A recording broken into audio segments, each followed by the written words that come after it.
Welcome back to the MMA Clutch, and today I'm going to talk about top 5 grapplers in UFC right now as of this moment. And without wasting any further time, my top 5th grappler would be Alexander Pantoja. He's a marauder, he's a dangerous grappler. All you have to do is just see his fights and you will know exactly why. And this picture proves a point. 4 title defenses, about to be 5 if he beats my favorite, which is Joshua Wan from Burma. Now this Burmese fighter could possess some challenge to our champion Pantoja, but I'm going with Joshua Wan. Hopefully he can prove an exception, but majority of the cases are saying Pantoja will just smother him, and I think there's about 50% chance, 60% chance of that happening. So our 5th grappler is none other than Alexandre Pantoja, or Alejandro Pantoja from Brazil. Marauder, totally dangerous grappler and deserves much more respect than he has. Coming up at number 4, we got Merab Dvalishvili. These guys need no recognition, no nothing, because he is an absolute marauder. You didn't know anything about him other than the fact that he is the best grappler out there. Possibly one of the greatest grapplers in his division, and I think period. Because what he does to people and how quickly he does it and how frequently he fights. Animal. Given the fact that his name is Machine, he's absolutely a machine, and you can see what he does other than UFC. UFC is probably the most safest thing he ever does, because if you're out there doing and humping these, I bet that you would like to fight more. So our number 4 pick for the greatest grappler is Merab Dvalishvili.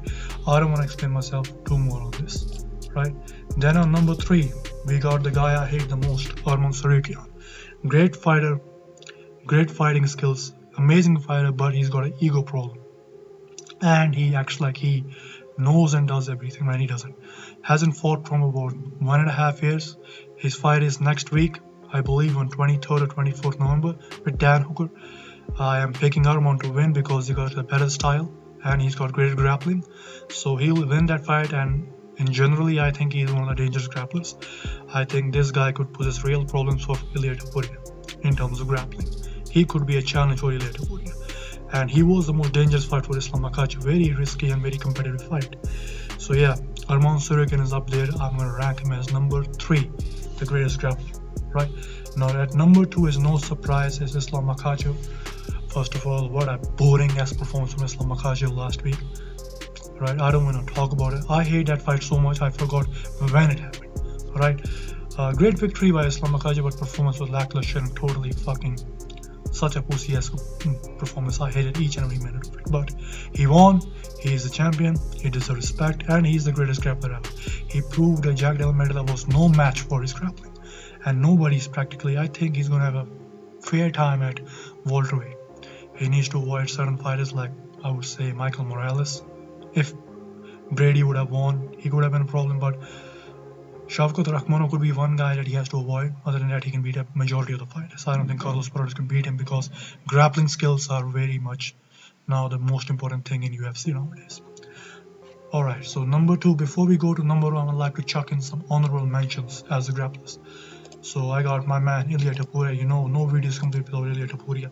What a badass savage it is. In the time and in the economy where everyone wants to be a fucking grappler, this guy chooses to be a striker, despite the fact that he is a grappler actually. He had more submission than knockout before he came into UFC, but he chose to be a pure boxer. He risks a lot and he fights like a marauder. He deserves respect, and I can't say enough. My goat, Ilia Topuria, has to be there.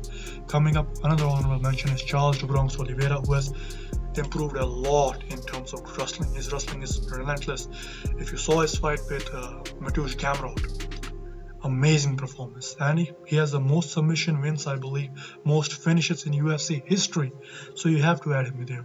So Oliveira is that guy that you have to respect.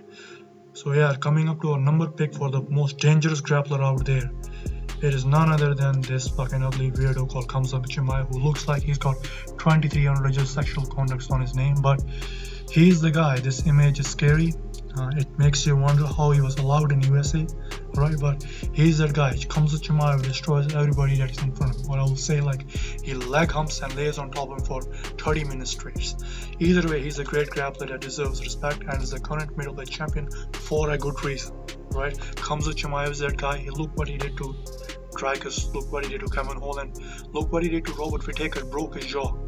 So he deserves respect, and I believe his skills are par next level compared to any Dagestani Chechnyan fighter or any Brazilian fighter. He is the #1 grappler, and I don't see anybody else beating him. As long as his game plan is wrestling and just to crouch snap, nobody's beating him. And I have the same opinion about ISLAMMAKHACHEV, by the way. These two guys are going to remain undefeated for a lot of time. So this was my top 5 grapplers in general in UFC. Pantoja, Merab, ISLAMMAKHACHEV, Arman Khamzat Chimaev, and some honorable mention. Let me guys know who do you think I missed or who should be on this list. Like, share, and subscribe. I'll see you guys again. Audio.